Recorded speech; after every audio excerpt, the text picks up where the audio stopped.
di na nga nakatiis sa isyo ang dating nakaalitan ng unkabogable star na si Vice Ganda na si Jessica Soho matapos nga nitong mabalitaan ang naulit na namang isyo ni Vice. Ayon kasi sa chika tila nagpasaring ng maaanghang na salita ang award-winning newscaster na si Jessica Soho sa unkabogable star na si Vice Ganda.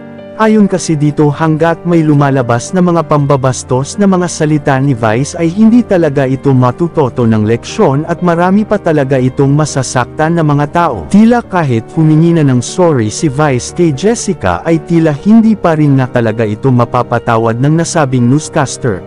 Nag-iwan naman ito ng mensahe na sana ay magkaroon na ng leksyon si Vice at iwasan na ang joke na makaka-offend ng tao.